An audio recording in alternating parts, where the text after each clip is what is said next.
السلام عليكم ورحمة الله وبركاته. صباح الخير أو مساء الخير، تحياتي ليكم جميعا. أهلا وسهلا بيكم في حكايات سحر عمر. فضلا منكم يا ريت تدعموني باللايك والشير وتعليقاتكم جميلة على القصة علشان نفيد صاحبة القصة. نبدأ حكايتنا بالصلاة والسلام على سيدنا محمد. قصة النهاردة اللي بتحكيها مرات الأخ، وبتقول شوفوا مرات أخويا كده غلط ولا صح في اللي هي عملته. مرات اخويا عايشه من ساعه ما اتجوزت، كانت عايشه في شقه عاديه يعني بتاعتها اوضتين وصاله وكده، بس لما جابت البنتين عايزه شقه اكبر وعايزه مكان احلى.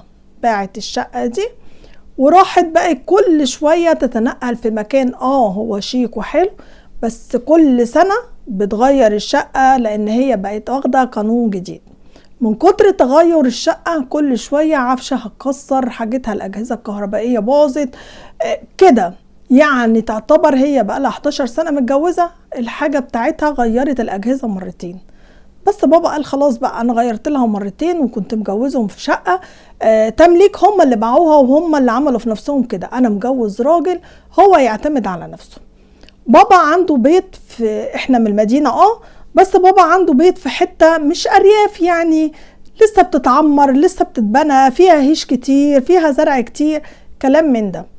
المهم بابا باني بيت بدورين، فمرات أخويا الراجل الشقة اللي هم قاعدين فيها جا عايز الشقة عشان يجوز ابنه فيها، فبابا عطاهم الشقة اللي فوق يقعدوا فيها، مش متوضبة بس كويسة، يعني ان هم قاعدين فيها لحد ما يجيبوا حاجة.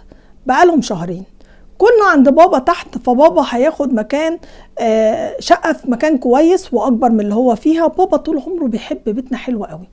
يعني ايه بيحب بيتنا حلو قوي؟ يعني لما حاجة بتبوظ فيه ما بيسيبهاش بايظة، يا اما بيصلحها يا اما بيجيب مكانها على طول. بقاله سنة مجدد العفش بالأجهزة الكهربائية، حاجات بسيطة جدا اللي في الشقة بتاعت بابا اللي هي قديمة. فلما بابا جه احنا قاعدين بنتغدى، فماما بتقول له شوف بقى هنفك الأجهزة امتى وهننقل الحاجة امتى عشان خاطر نروح شقتنا الجديدة بقى ونعيد هناك. الكلام ده كان على العيد الصغير. كانت مرات اخويا قاعده واخويا لان يوم جمعه ملمومين، طبعا هم ساكنين في الشقه اللي فوقينا دلوقتي وهينزلوا عشان الشقه اللي تحت اكبر ومتوضبه اكتر.